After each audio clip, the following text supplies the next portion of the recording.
Latar belakang Sokrates dan kehidupan masa kecilnya.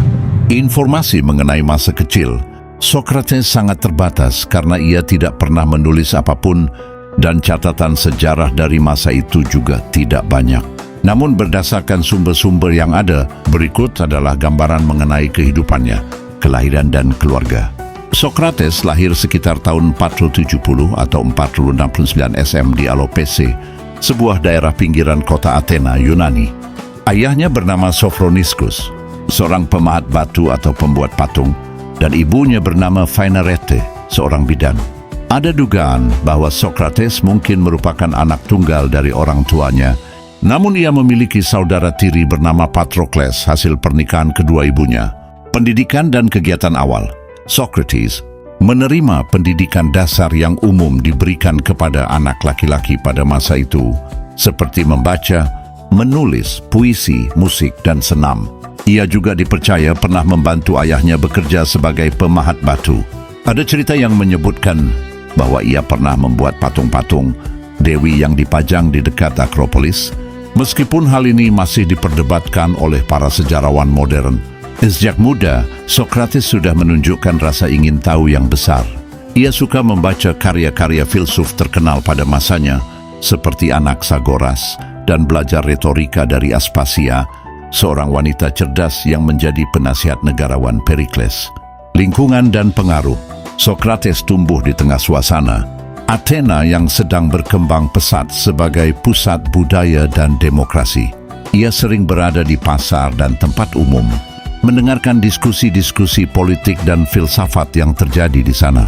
Pekerjaan orang tuanya kemungkinan besar memengaruhi cara berpikirnya kelak. Dari ayahnya, ia belajar tentang proses memahat batu yang keras menjadi bentuk yang indah, mirip dengan cara ia mempertanyakan dan memoles pemikiran orang lain. Dari ibunya, ia mengambil konsep bidan ilmu, yaitu membantu orang lain melahirkan kebenaran yang sudah ada di dalam diri mereka. Kehidupan sehari-hari. Meskipun tidak berasal dari keluarga kaya, keluarga Sokrates cukup mampu untuk memberinya warisan dan pendidikan dasar. Namun saat dewasa ia memilih hidup sangat sederhana, tidak memikirkan harta atau penampilan. Secara keseluruhan, masa kecil Sokrates terlihat biasa saja, namun lingkungan dan pengalamannya saat itu menanamkan benih-benih kecerdasan dan semangat bertanya yang kemudian membuatnya menjadi salah satu filsuf terbesar dalam sejarah. Tragedi kematian Sokrates. Pada tahun 399 sebelum Masehi, Sokrates diadili dan dihukum mati karena dua tuduhan utama, yaitu ketidaktaatan terhadap agama negara dan merusak moral kaum muda. Berikut adalah penjelasan rincinya. Tuduhan resmi: tidak mengakui dewa-dewa yang diakui negara dan memperkenalkan dewa-dewa baru. Sokrates sering berbicara tentang daimonion, yaitu suara batin atau petunjuk ilahi yang ia dengar, yang dianggap berbeda dengan kepercayaan tradisional. Selain itu, pandangannya tentang sifat dewa juga berbeda dari pandangan umum masyarakat. Athena pada masa itu merusak moral kaum muda. Ia dituduh mengajari anak muda untuk mempertanyakan otoritas, tradisi, dan nilai-nilai yang berlaku, sehingga dianggap dapat mengganggu ketertiban sosial dan politik. Faktor latar belakang. Situasi politik yang tidak stabil. Athena baru saja kalah dalam Perang Peloponnesus melawan Sparta dan sempat diperintah oleh rezim otoriter yang disebut 30 tiran. Setelah demokrasi dipulihkan masyarakat, Athena sangat waspada terhadap segala hal yang dianggap mengancam stabilitas negara. Beberapa murid Sokrates memiliki hubungan dengan tokoh-tokoh rezim tersebut, sehingga ia menjadi sasaran kecurigaan. Cara berpikir dan bertindak yang menantang. Sokrates menggunakan metode bertanya yang tajam untuk mengungkap ketidaktahuan orang lain, termasuk para tokoh penting dan ahli. Hal ini membuat banyak orang merasa tersinggung dan memusuhinya. Pandangan negatif masyarakat dalam drama komedi Awan karya Aristophanes yang dipentaskan tahun 43 sebelum Masehi. Sokrates digambarkan sebagai filsuf yang aneh dan mengajarkan hal-hal yang membingungkan. Citra ini mungkin telah memengaruhi persepsi publik terhadapnya hingga saat pengadilan, proses pengadilan dan hukuman. Pengadilan dihadiri oleh sekitar 500 banyak penegara laki-laki. yang dipilih secara acak sebagai juri. Hasil pemungutan suara menunjukkan 20 orang menyatakan bersalah dan 21 orang tidak bersalah. Setelah dinyatakan bersalah, juri kembali memutuskan hukuman dan memilih hukuman mati. Sokrates dieksekusi dengan cara meminum racun hemlock. Peristiwa kematian Sokrates menjadi salah satu peristiwa paling terkenal dalam sejarah filsafat dan sering dikutip sebagai contoh tentang konflik antara kebebasan berpikir dan kekuasaan negara. Berikut adalah biografi lengkap Sokrates, tokoh filsuf terbesar dari Yunani kuno yang menjadi fondasi pemikiran Barat. Biografi Sokrates, tahun 469 sebelum Masehi, tahun 399 sebelum Masehi. Profil singkat. Nama Socrates. Lahir tahun 449 sebelum Masehi Alopece, Athena, Yunani. Wafat tahun 399 sebelum Masehi, Athena, usia sekitar 70 tahun. Profesi filsuf dan guru. Dikenal sebagai bapak filsafat Barat. Kehidupan awal dan keluarga. Sokrates lahir di Athena dari keluarga sederhana. Ayahnya bernama Sophroniscus, bekerja sebagai seorang pemahat batu atau pembuat patung, dan ibunya bernama Phaenarete, seorang bidan. Karena latar belakang keluarganya, banyak yang meyakini Sokrates sempat bekerja sebagai pemahat batu sebelum akhirnya fokus pada filsafat. Ia tidak berasal dari kalangan bangsawan, namun ia mendapatkan pendidikan dasar yang baik pada masanya. Sokrates menikah dengan seorang wanita bernama Xanthippe, yang dikenal memiliki watak keras. Dari pernikahannya, mereka dikaruniai 3 orang putra bernama Lamprocles, Sophroniscus, dan Menexenus. Penampilan dan karakter. Berdasarkan catatan sejarah, Sokrates bukanlah pria yang tampan. Ia digambarkan memiliki perut yang buncit, mata yang melotot, dan hidung yang pesek.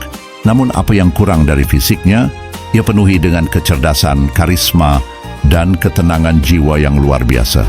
Sokrates dikenal hidup sangat sederhana, jarang mandi, sering tidak memakai sandal, dan berpakaian apa adanya. Beliau tidak tertarik pada kekayaan materi, melainkan lebih mementingkan pemurnian jiwa dan akal budi. Pemikiran dan metode Sokrates. Hal terpenting dari Sokrates adalah ia tidak pernah menulis satu pun pemikirannya. Segala ilmu yang kita miliki tentang dia berasal dari catatan murid-muridnya, terutama Plato, serta penulisan Xenophon dan drama Aristophanes. Metode Sokrates, Maiotika.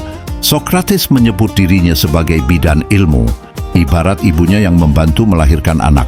Ia membantu orang lain melahirkan kebenaran yang sudah ada di dalam diri mereka melalui pertanyaan-pertanyaan. Caranya adalah dengan 1. Berpura-pura tidak tahu, ironi Sokrates. 2. Bertanya terus-menerus kepada lawan bicaranya. 3. Menunjukkan bahwa apa yang orang lain anggap tahu sebenarnya belum tentu benar. 4. Mengarahkan mereka untuk mencari definisi yang benar dan universal. Poin penting pemikirannya, aku tahu bahwa aku tidak tahu apa-apa. Kesadaran akan ketidaktahuan adalah awal dari ilmu. Jiwa adalah harta terpenting. Tujuan hidup adalah memperbaiki jiwa agar menjadi bijak. Orang yang berilmu tidak akan berbuat jahat. Menurutnya, kejahatan terjadi murni karena kebodohan. Seandainya seseorang tahu apa yang baik, ia pasti akan melakukannya. Kepatuhan pada moral dan negara. Lebih baik menderita ketidakadilan daripada melakukan ketidakadilan. Pengaruh dan pengikut. Sokrates berkeliling di pasar dan tempat umum di Athena, berdiskusi dengan siapa saja, mulai dari pemuda, politisi, hingga orang bijak. Banyak pemuda Athena yang terpesona oleh cara berpikirnya dan menjadi pengikut setianya. Salah satunya adalah Plato, yang kemudian meneruskan ilmunya. Namun popularitasnya juga membuat banyak orang tidak suka, terutama para politisi dan tokoh masyarakat yang merasa dipermalukan saat dikritik atau dijebak dalam pertanyaannya. Pengadilan dan kematian. Pada usia 70 tahun, Sokrates ditangkap dan diadili dengan 2 tuduhan berat. Tidak menyembah dewa-dewa yang disembah negara, dituduh ateis, memperdaya pemuda, dan merusak tatanan masyarakat. Dalam persidangan yang dicatat dalam buku Apologia karya Plato, Sokrates membela diri dengan sangat bijaksana namun tetap tegas. Ia berkata, hidup yang tidak dipertanyakan tidak layak untuk dijalani. Dan, wahai warga Athena, aku mencintai kalian. Tapi aku lebih patuh kepada Allah daripada kepada kalian. Selama aku masih bernapas dan sanggup, aku tidak akan pernah berhenti berfilsafat. Akhirnya ia divonis bersalah dan dihukum mati dengan cara meminum racun hemlock. Murid-muridnya menawarkan jalan untuk kabur dari penjara, namun Sokrates menolak. Ia beralasan bahwa selama ini ia menikmati hukum dan perlindungan negara, maka ia juga harus taat pada hukum negara meskipun hukum itu salah. Pada akhirnya ia meminum racun itu dengan tenang dan wajah bersahaja, meninggal sebagai martir ilmu pengetahuan dan kebenaran. Warisan sejarah, kematian Sokrates menjadi bukti bahwa kebenaran seringkali pahit dan berbahaya bagi penguasa. Namun pemikirannya menjadi fondasi bagi seluruh filsafat barat. Hampir semua ilmu pengetahuan modern, logika, dan etika berakar dari metode yang ia perkenalkan. Ia adalah sosok yang mengubah filsafat dari sekadar memikirkan alam semesta menjadi memikirkan manusia dan akhlak.